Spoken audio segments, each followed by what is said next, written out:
Blog Talk Radio.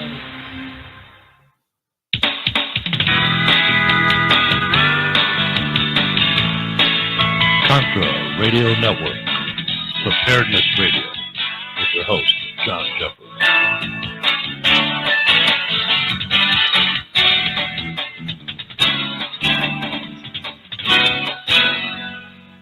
Good evening, John Jeffers here at the Contra Radio Network.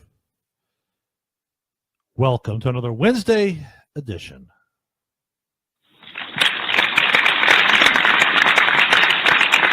Well. Let's get going here. You know, one of the things that we talked about, before you get started, just thinking about this. Last week's episode, good numbers. Even got a couple responses on the YouTube channel. Surprised me. So if you did rate it, thank you. I appreciate it. If you didn't rate it, go back and rate every video 5 stars. Give it the highest rating you can. Go to iTunes, rate it high. TuneIn.com, rate it high. Podcastpedia, rate it high. Wherever you listen to it, Stitcher, wherever, give us top-notch marks. Really appreciate it. Some of you, maybe you didn't catch it, but I wanted to touch base with you again before we started. We are going to be doing some different things in terms of how do I want to put this? Some changes are coming. You probably won't notice them right off the bat, but they're coming. In the way that we're going to be doing some different platforms with the radio show, make it easier for you to catch the episodes, so you don't have to always go into a web browser, that kind of thing. We've got some other things that will probably take place around after the first of the year. Got some interesting other items that we're going to be doing, and I hope you like it. We do this because we have to get our numbers up. Got to get our numbers up. Looking at a whole different merchandise line, all that stuff. Yes. Where we don't need to have minimums. I don't even want to discuss that one. But at the time, we thought that was the best deal. It didn't work out. Couldn't make the minimums. That's okay. Not everybody's into it. I get it. So, but like I said, changes are coming. Some good stuff. Tim is in the video chat room. If you're listening to him on Blog Talk Radio, that's great. If you want to catch the live video feed, we're doing right now, go to the CRN group page. You'll see the live video feed as we're doing the show right now. Tim is in. That's good. All right, let's get started here. Where'd it go? Sometimes there are times I don't even know what I'm going to be doing my show on. However, to keep in line with what I've been doing, and that is this. I'm not here to persuade you to be a prepper anymore. Past that. If you don't get it, you don't get it. That's okay. Not my problem anymore. Not going to beg you, implore you, ask you, show you, prove it to you. Not my problem anymore. It's on you. I've moved on. And when I say I moved on, I've moved on to the point that let's talk about prepper group operations. What to do, what not to do, how to do it, that kind of thing. I don't want to sit here and have to sit there and try to show you why it's a good idea to be a prepper. If you're not, you're not. Good luck to you. God be with you. So, in keeping with that, tonight I want to talk to you about fortifying suburbs and communities after the grid goes down. James Walton wrote this in Urban Survival Site, and I want to touch base with it because I thought I brought some good points. Also, for those of you that either work on Sunday mornings or maybe you're infirm, you can't get to church, guess what? I managed to tackle a young graduate out of theological school. Very talented young man. Name is Aaron. He's going to start doing a show specifically geared for those that either you're working Sunday mornings or maybe you work the midnight shift on Saturday, you get off Sunday morning, and there's just no way you want to make it to church. I get it. Been there, done that. God understands it. He knows. He understands it. But what we're going to do is Aaron's going to come around and he's going to start doing a nice program here. I'm not sure when he's going to do it just yet. Just talked to him about it this afternoon. He's in. He's all in. He's excited about it. So, young man, and let me tell you something. Just because he graduated from theological school, don't think he was an angel. He's a street smart kid. Well, street smart man now. But he's reformed his ways, and I'm telling you something. It's very good. I really enjoy listening and talking with him, and I hope you will too. When that starts, soon. We just haven't picked out a day. Got to get his name for his program here on CRN and get up some theme music, get him some graphics. And then I'm going to turn him loose on you. So that's coming. And it will be available also, just like any other show here on CRN. If you miss it, you can do the download the pod if you want, the podcast. So yeah, that's stuff. That's all coming. All right. Am I missing something here? Let me see. Am I missing something? Maybe. Sometimes I is, sometimes I is not. I see Chuck's here. Chuck wanted to co-host tonight. Hey, Chuck. Hello. Welcome. Glad you how you doing? Good. I thought you might have forgot about us. But no, I just got off the phone handling another technical issue with my work laptop. So luckily that was done just about right on time, and then I ran up here and joined your show. Ah, very good. You get a gold star. Porky Wheel is in the video chat room. He says he wants to know when the new show Dawn was talking about. Good question. I don't know what you're talking about. She doesn't say anything to me about it, but that's all right. Tim, I'm glad, Tim, you like it. Brian, I'm glad you like it because, those guys work the night shift. Whether you're on the other side of the planet or not, sometimes you just don't want to go to church. I get it. But we're going to be fixing that here. We're going to fix that here for you. Oh, by the way, for all you listeners, the new listeners for CRN, they're in Vietnam, welcome. Welcome to the show. I'm glad you're here. You're part of the CRN. Just so we're all on the same page here, after the United States, our most listeners come from the country of Vietnam. Now, really? Yes, that's true. 11%. That's how high it is. Just so you listeners in Vietnam, I want to say something to all of you out there. Yes, Vietnam is a communist country. However, the Vietnamese are running into the same problem the communist Chinese ran into. That is capitalism. Vietnam is vibrant with a black market capitalist underground. So, there is nothing that they can't do.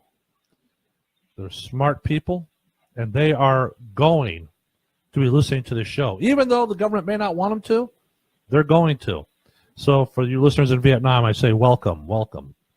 You are welcome. I'm going to need to give him some kudos as well too, because I've been seeing lots of YouTube DIY videos from either Vietnam or Thailand, since they're right next to each other just about. Yes. Using common man-made materials like 2-liter bottles. Yes. To create traps for fish and snakes and all that, and I'm absolutely impressed with their ingenuity and innovations when it comes to being able to be self-sufficient.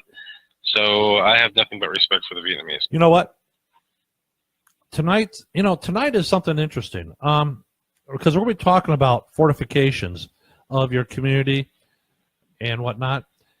And I implore those listeners in Vietnam, ask your grandfathers about how difficult it is to try to take by force a fortified fighting position. It's very difficult indeed. And that's why this show is about fortifying your suburbs and community. So let's get started with it. Like I said, this is written by James Walton in Urban Survival Site.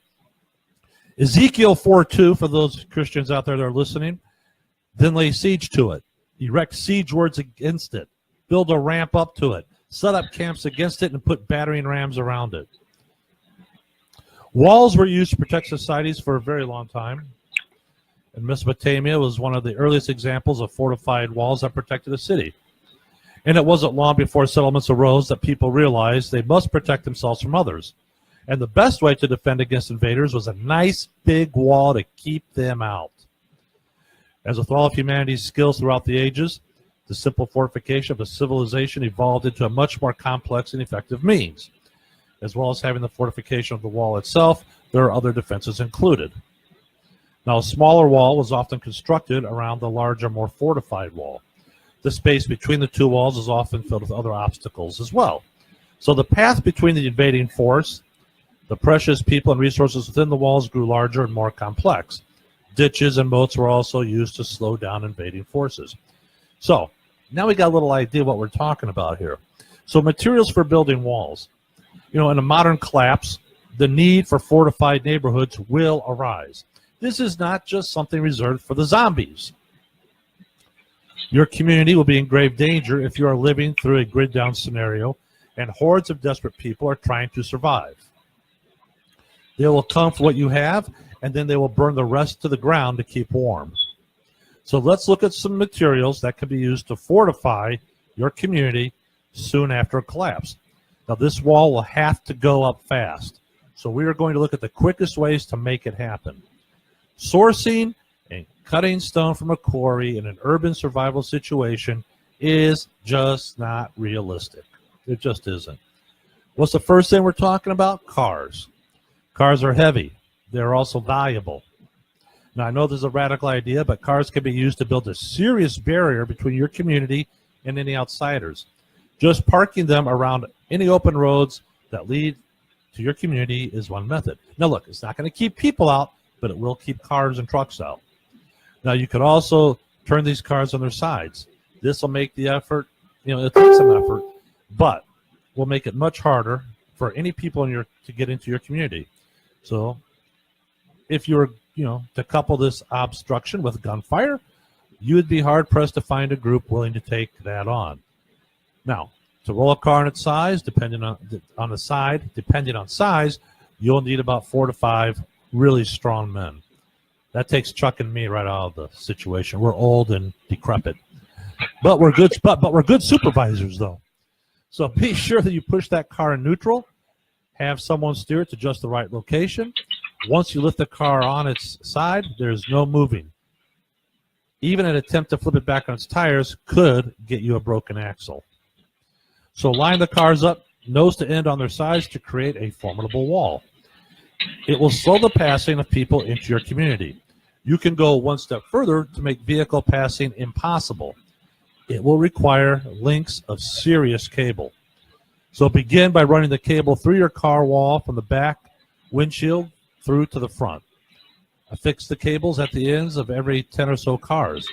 If someone attempts to drive through your wall of cars, they'll have to take 10 cars with them, and that won't work for any kind of vehicle. Let's talk about felled trees. Let's say you live in an area that has lots of trees, lots of homes. Your community could best be protected by strategically cutting down trees. At a minimum, trees should be felled over all main routes in and out of the community. If you're in a situation where gas has run out and people are searching for scraps of meat to survive, this will be a must. Now, those felled trees also offer a great option for building nearly impenetrable walls made of stacked logs. These will take time and tools to get through. So the very best method will include creating large notches in your wall. This is a method often used in building retaining walls. Now, another resource like felled trees that can be used is telephone poles. We're not going to have any use for them anyways outside the community, so if we have suffered something like an EMP, it may be in your best interest to put those power poles to some use. How about earth bags? Earth bags are a great option for building.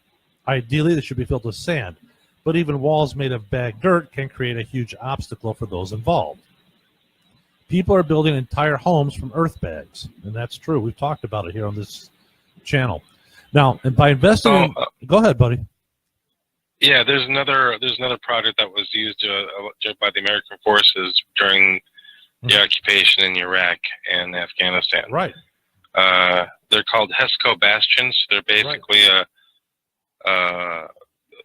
flat pieces of chicken wire with materials inside that can be unfolded into a three-dimensional cube, and then you filled up that cube with dirt or sand and rocks and all that stuff, and line them side by side, and you even go 2 levels up, and it makes a very, very strong barrier. It is.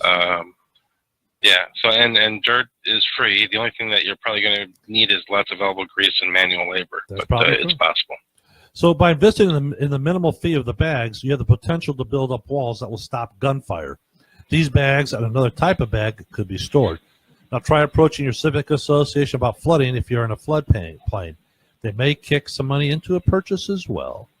Now building with earth bags takes some planning, a lot of work, a lot of back work. And like Chuck said, you're going to need some elbow grease for it.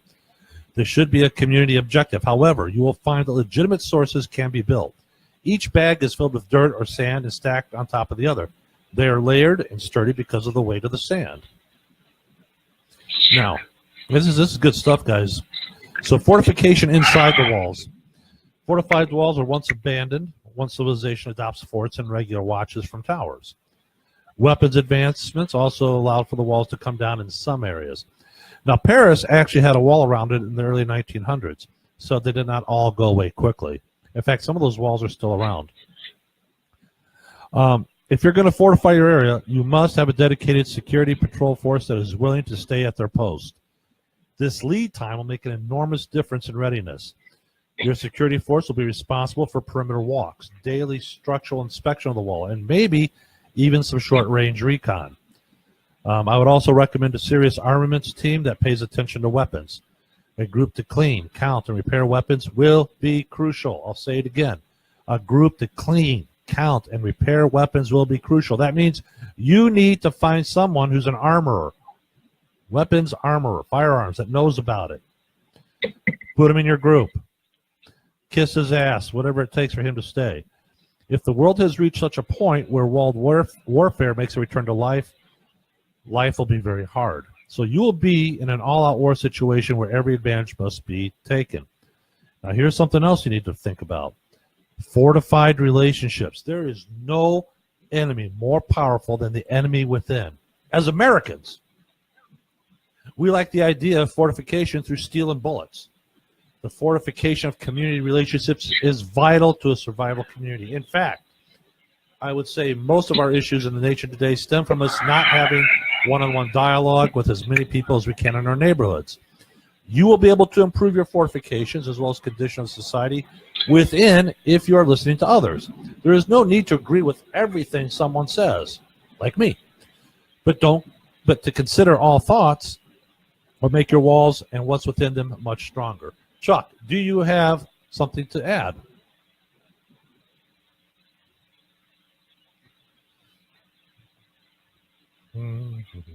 Must be on tape delay again. Oh, no, I don't have anything to add. Oh, okay, buddy. I think you're pretty much on a roll. I just wanted to mention the HESCO barriers. You know, but for the most part, you're pretty much on the money.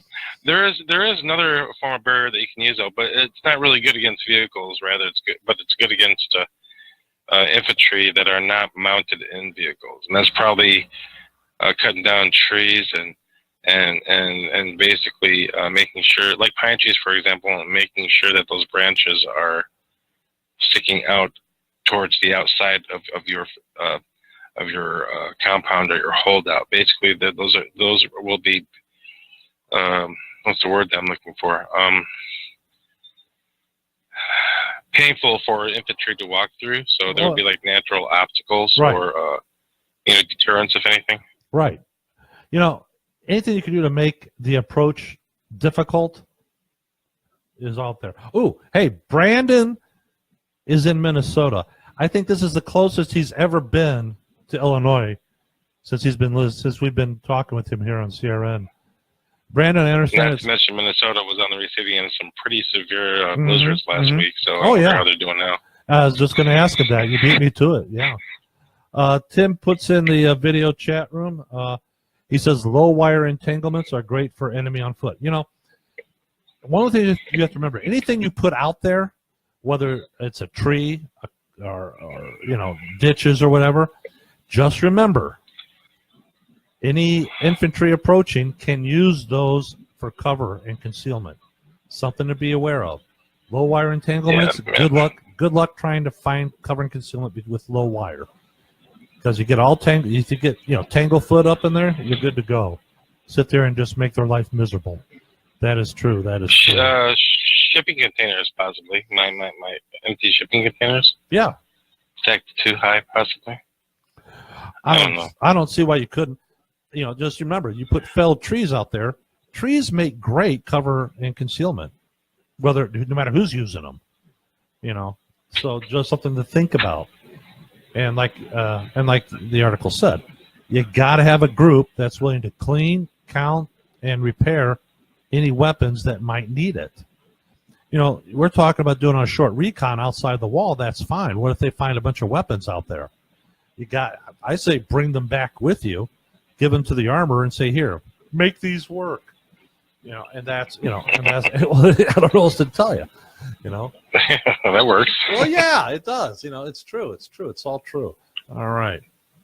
Just some ideas, because you're going to have to fortify where you're at if you're going to be staying. And actually, even if you decide to bug out, you still, the thing with this whole bug out location, bugging out, depending on the situation, would not be my first choice.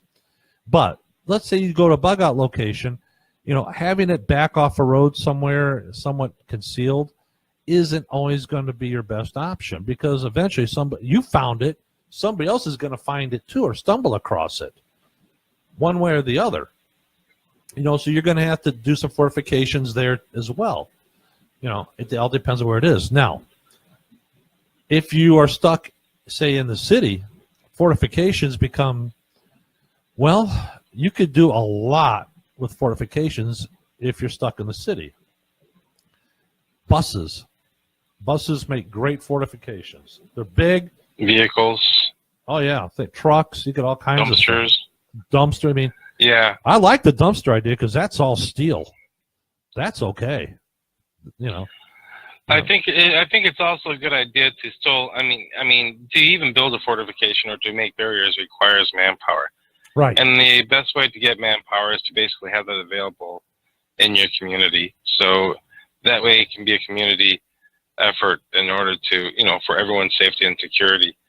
So if you don't have such a community, and maybe you're by yourself, or maybe it's just you and a few other people, then you're going to have to get really creative with your fortifications, and maybe barriers will not be possible, in which case you'll have to think up, again, of a plan B and a plan C. Right. But to be honest with John, if you're like only a couple people, I don't have a plan B or a plan C for creating a barricade. We don't. You're right. I don't. No, I get it. And here's another tip from Porky Wheel, and Porky Wheel is absolutely correct. He says the area outside your outer perimeter should be cleared of all natural and man-made cover to give you clear arcs of fire. We call that a free fire zone. A fire zone. And as Tim says, there are tons of hiding spots in urban environments, so many buildings and so many rooms, closets, etc. Miss Heather has joined us. Miss Heather is a former K-9 officer, so if you got dog training questions, she's the person to direct them to. Thank you, Heather. She said your daughter did a fine job shooting. Yes, she did. Yes, she did. I took my daughter out to the shooting range a few days ago. She had got a hold of me the next day. My arms are sore. And he said, that's what happens. You try to shoot a man weapon. I told her my 40 caliber, my SIG 40 caliber, the P229 was a man weapon, and it was probably too heavy for her. And she got all huffy and puffy. She grabbed it, wang. And so, she says, well, I like the 9mm better. And I said, the 9mm, yes, that's what I told her, a man weapon. In fact, Heather, she was actually using my old duty weapon. So she texted me the next day, my arms are sore. And I said, well, that's because you were trying to use a man weapon. She goes, I handled the man weapon. I said, yeah, but I said, but for how long can you actually, hold it up? And then she, types me back. She says, long enough to defend myself and kill someone. I thought, that's a good answer, honey. That's a damn good answer. Daddy is proud of you and your answer. How old is she? 21. She just turned 21. So, and she. All right. Oh, I've taken her shooting before. I had a couple of my former co-workers were at the range, and they were showing, they were shooting their weapons too. And I stopped her from shooting. I said, I want you to watch these guys. I want you to see how the more you practice, the more proficient you become in your targeting and your shooting techniques. Now, with her 9mm, the 9mm, she was all over it. But the 40 cal, it was a little heavy for her. She didn't quite like the kick. So that's okay, And Miss Heather wants to know how long I can hold it up. I will give the same answer my daughter did. Long enough to defend myself and kill someone. And that's all you have. That's as long as you have to hold it up. But she was, she was sore. Her arms were sore. I said, weenie arms. I thought you said you went to the gym to work out. She goes, I don't get there as much as I want to. And I said, well, go work out some more. But the only issue that she had was, for some reason, and maybe it's a hereditary trait, because I catch myself doing it too, and that is staging the trigger. It's like, I have to catch myself from doing it. But then I caught her doing it, and I said, no, I'm going to break you of that habit now. So basically, every time she took aim, I tell her now, she'd pull the trigger. I said, I don't want you looking over the sights to see your target. I don't want you to look at the target. All I want you to do is line up that front sight post and let it fly. And then finally she started, we started doing body armor drills. 2 center mass and 1 to the head. She did well with it, and the faster she went, the more accurate she became. And she says, why is that? I said, because now you're learning to shoot from instinct. You're not trying to place it somewhere. You just know when you put that front sight post down on the target, you're in the area, pull the trigger. You're not trying to sit there and make a 10-ring kill. You don't need to. You just got to blow out the center mass chest cavity. That's all you got to do. So she got better at it. So she wants to go again. I said, fine, let me get some more ammunition and we'll go again. And this time I'll have an AR-15 rifle for her and a shotgun for her to try. She wants to try those. I said, there's no reason why you shouldn't be able to. So in the meantime, no, Tim, I did not give her a 1911. Could she handle it? Probably, but I haven't taken her shooting in over a year. Now she's all hyper. She wants to go do it and all that stuff, so that's fine. We can go shooting some more. I want to thank 5 Star Firearms in Zion, Illinois. Thank you guys for the targets, the range time. They gave me a big break on the range time. Actually, I should have paid a lot more, but being who I am, Mr. Celebrity. No, they did really nice. They were very nice, and they did really well, and I thank them. I do thank them. Very nice range. If you happen to be in Zion, Illinois, you want to go shooting, I recommend 5 Star Firearms on Sheridan Road, just north of downtown Zion, right on Sheridan Road there. Can't miss it. Just north of the bowling alley. All right. Now, where were we? That's right. You people get me all going crazy here. Okay. This one is from James Walton also. He wrote this one. And this is for operational prepper groups. You guys, I want you guys to pay attention to this. This is 11 actions you must take after an EMP attack. It's that important. It is that important, guys. Because the sooner you react to an EMP attack, the better off you're going to be. Go ahead, Chuck. What do you want to say? Yeah, I got the first one. Open a bottle of beer. Or what? Just and make popcorn and just watch the world go to hell? No. Just open a bottle of beer and just basically relax. Because here's the thing. EMPs and once it goes off, there's really not much you can do in the seconds after it goes off. You know what I'm saying? Right. it's something that you need to be prepared for proactively ahead of time. Right. So, and the methods to prepare, that's what you're going to cover. But if you're going to wait for it to actually happen, then say to yourself, darn, I got to put something in the lead box or something like that or whatever. Mm-hmm. Yeah, that's not going to happen. But anyways, go right ahead, John. All right. I still like the beer comment, though. I know you do. And I can actually see you sitting in the garage just, watching your neighbors freak out and all that, and you're just like, yep, I know what's happening here. Okay. Damn right. I know. Imagine this, if you will, and I submit this for your approval. You're clearing the plates from the dinner table. You hear your kids in the living room. It's a summer, and it's hot. Thunderstorms were happening almost every evening as the earth struggled to deal with the cool, dry air meeting hot, moist summer days. Suddenly, the lights flicker, the power surges, and then it all goes out. The kids start to chatter and let you know that the power has gone out as if you hadn't noticed. You look at your wife, and she shows signs of annoyance, as though you had something to do with it. From there, you realize that not only is your power out, your phone has shot off as well. That sounds pretty realistic. No, I know. Your phone, her phone, and your kid's iPad. In fact, all electronics have been rendered inoperable. Your heart begins to race because you know exactly what this means. The world has just been thrust back 150 years. Once you realize and become certain that an EMP attack has occurred, you'll want to take action immediately. If you are fast and efficient, you will be able to ascertain the severity of the situation and make life-saving decisions based on that information. So here are the 11 steps to take immediately following an EMP strike. Number 1, you got to check communication methods. Smartphones, Wi-Fi, and landlines should all be checked using multiple devices to assure that all signals and electronics are offline. Even if you find that a landline is operational, you will more than likely be calling to someone who is using a cell phone. Shortwave radio should also be checked if applicable. If you find that all these methods and the electronics within them have been fried, you'll know it's an EMP.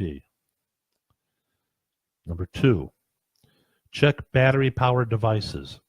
Now, during your diagnosis of this disaster, you may also want to check a few simpler battery-powered devices, things like small toys, handheld games, which may work to varying degrees or not at all. If you find that your full inventory of electronics is out of order, it is time to get concerned about the possibility of an EMP strike. Number 3, collect local intelligence. After the first 2 steps, it's time to talk to people. You remember, the people live next door to you, right? They're the meaty creatures on 2 legs that look like you. Well, people live all around you. And while you may wince at the idea of talking to them, this type of local intelligence will tell you much more about what's going on in your area. Someone may have information that is critical to your next steps. So number 4, remove your EMP protected devices. Since we were talking about this, I'm going to assume that you have an emergency radio inside a Faraday cage right now. If not, you should be taking older, outdated electronics and storing them safely using some sort of grounding metal container. This is the first step for anyone concerned about an EMP. Now is the time to pull these items out. If you stored nothing else for an EMP emergency, at least store a small emergency radio. Number 5, check your emergency radio. Because the best type of emergency radio is going to be something small and easily charged by the sun. The hand crank models are great, but that crank is going to run out on you. And depending on the quality of the radio, it could run out fast. Don't be a victim of shoddy equipment. Scan all channels on both radio dials. Look for any signal and any news about events around the nation. It could turn out to be an isolated EMP impact, or you may find dead air on all stations. That is the worst case scenario. The next steps will depend on where you live. Number 6. If you live in a highly populated area, keep in mind that an EMP is going to cause absolute chaos and mayhem. It's time to grab your bag. It's time to grab your bug out bag and get out of Dodge as quickly as possible. Ideally, you already have a bug out location prepared and you know exactly how to get there while avoiding roads that are likely to be blocked. I'm not in total agreement with number 6. If, on the other hand, you live in a small town or rural area, your best bet might be to stay put. Either way, continue on with the following steps. Number 7, explain what's happened to your family. After all the diagnosis is over and you're 99% sure you are dealing with an EMP attack, the time has come to brief the family. It will be one of the most serious discussions you have with your family, and depending on their level of preparedness and understanding, it could be a very difficult one. So take your time here. Explain exactly what has happened, how it's going to affect the way of life your family has become accustomed to. Let them know about the dangers, and above all, let them know you are prepared for this and give them some hope. Number 8, gather community to discuss. No matter how involved in your community you may or may not be, now's the time to bring them together. You are going to be the expert. When it comes to EMP, there may be many people in your community who have never even ever heard of the term EMP. So gather your neighbors and bring your knowledge to them. In scenarios like this, all the info you can lay out will help. This is an appropriate time to also lay some very basic plans for community security and follow-up meetings. Maybe things don't get crazy, but if they do, it's better that you have something in place. Number 9, you got to bolster in-home security. Now, when you depart for the community setting, it is time to prepare your home for the trouble to come. Whatever steps you can take to bolster your home should happen next. Take no breaks until you have a more secure home than you started with. Reinforce the doors. Get weapons loaded and placed safely around the home. Set a perimeter around the steps that will create some noise. Stay alert and be prepared to react. Number 10, create long-term goals. Now, once your current situation is as secure as possible, it's time to start looking at the future. Food, water, and resources are all things you need to be able to procure. Your current situation and whether you need to live in a world without retailers, shipping companies, and other producers. Consider the following on how you will turn your property into a sustainable homestead. This is where Rob comes in. Water catchment, egg-producing hens, meat rabbits, large vegetable and grain garden, medicinal herb gardens, preservation tools. When it comes to the rabbits and you have kids, do not let them name the rabbits. They are not pets. That's food. Do not allow them to name the rabbits or the goats or the cows. Period. Number 11, continually assess the situation. Beyond setting up the basic steps to prepare for the fallout following an EMP, you move into situation analysis. So through your meetings with the community, the radio, and your own observations, you must continually assess the situation around you. Remember, just because an environment is safe now doesn't mean it's going to stay that way. So after a disaster, things change rapidly. They change often. They're very fluid. So keep evaluating. Know when it's time to stay, arm yourself, or get out of there. What do you think, sir? Mr. Chuck, what's your opinion?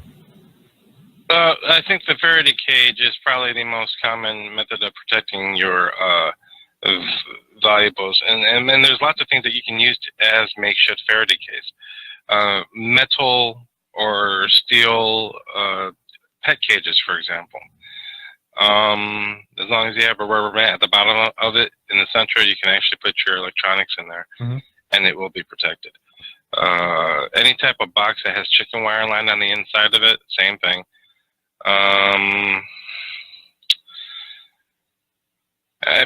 there. What's the matter?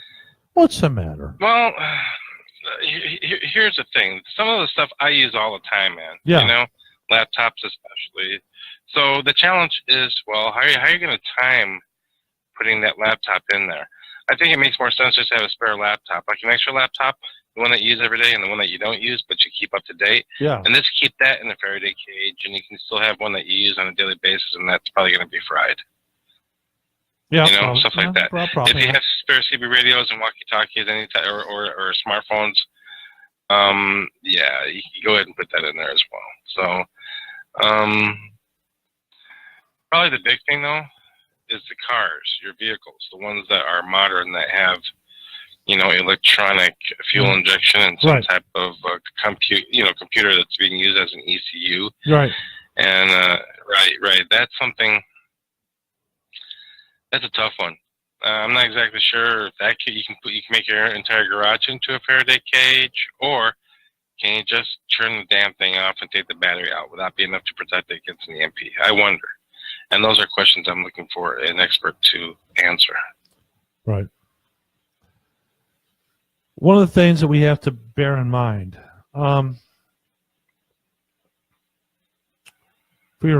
your families, for the and this goes because there are some families where the women are the preppers and the men just think they're nuts.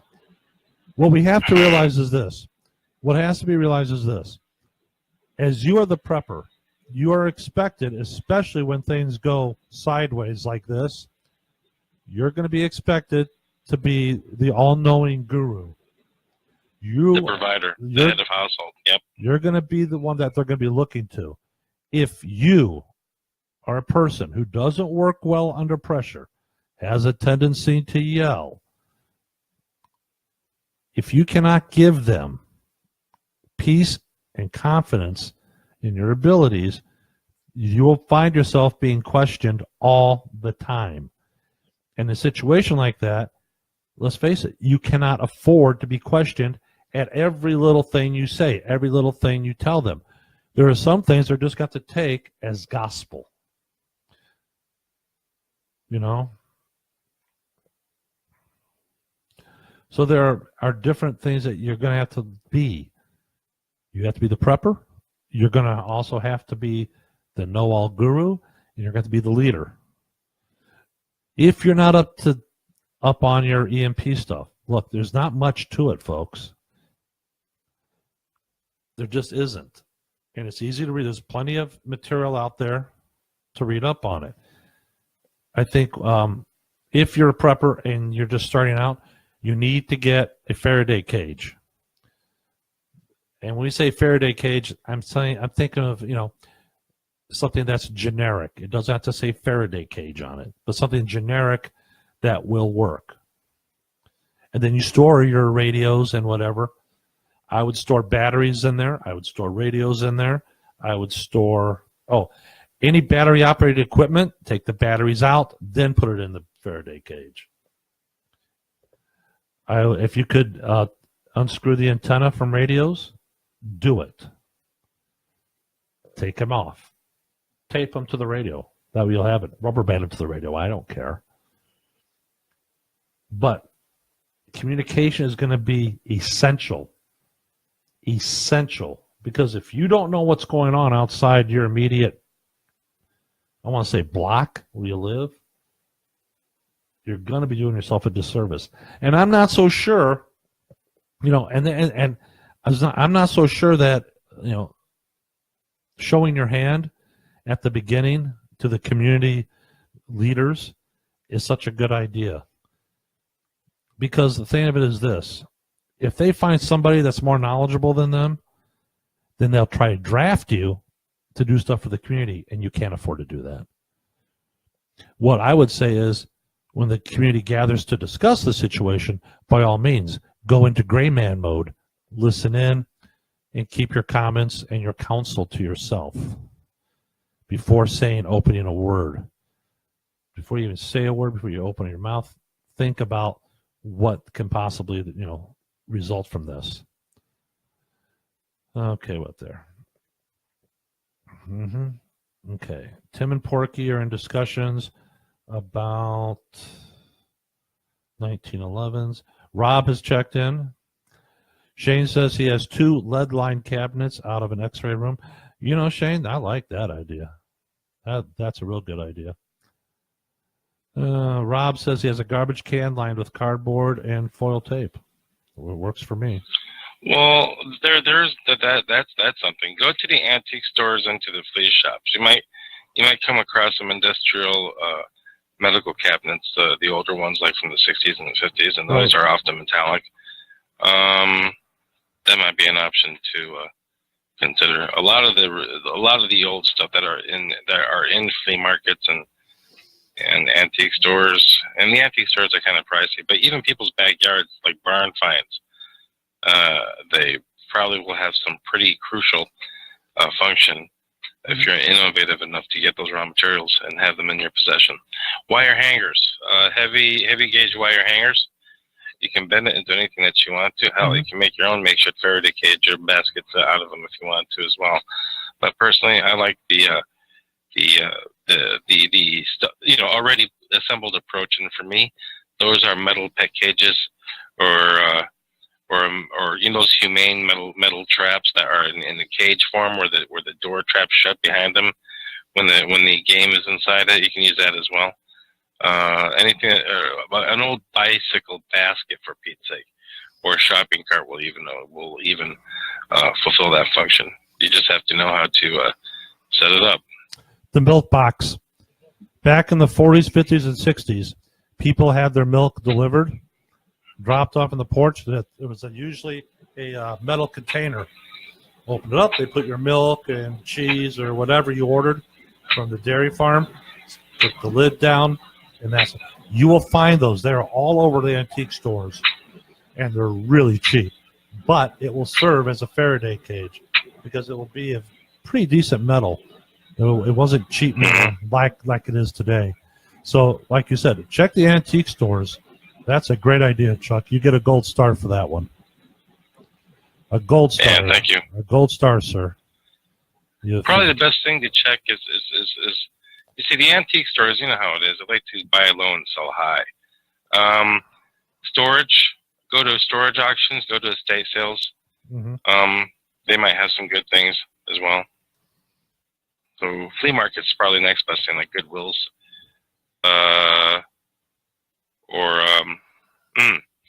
Another thing is pawn shops. Oh, they have a whole bunch of stuff for cheap, and including power tools and stuff like that. If you know where the pawn shops are, just take a tour inside them and make a note of some of the stuff that they have.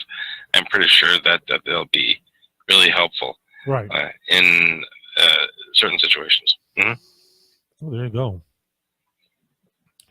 All right. We knocked out 2 subjects right off the bat here tonight. Oh, I want to thank Pat Linder. Thank you so much for your generous donation. In case you didn't catch it, thank you. I appreciate it.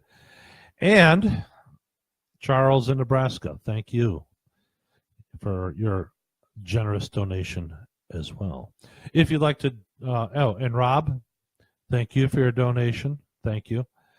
If you want to join those gentlemen, make a donation, please do. The patreon.com, asking for, $2 a month. That's what I'm asking for a donation. $2, guys. Come on. $2. $2. So please consider it. $2. Come, my friend. Come. I have special deal just for you. $2 for you. Yes, there we go. Hey, $2. I can say that. I'm part Asian. No, jeez. Well, it's true. You are. Makes me laugh. All right. Hey, buddy. I'm glad you got in on the show tonight. Thanks for giving me a hand. I appreciate it. I always enjoy having a co-host. Thanks for having me. Is this going to be a regular thing as far as that link is concerned? Do you want it to be a regular thing? Do you want to be a regular thing? It's up to you. Yeah, make it a regular thing, please. Okay, so be it. So it'll be a regular thing. And either until you're dead, you're fired, or I find somebody better. So. Roger that. So guess what? I haven't found anybody better, so you're it. Oh, woohoo! Go team! With service brings citizenship. Yeah, where'd that come from? All right. Oh, where did that come from? Oh, damn. That movie.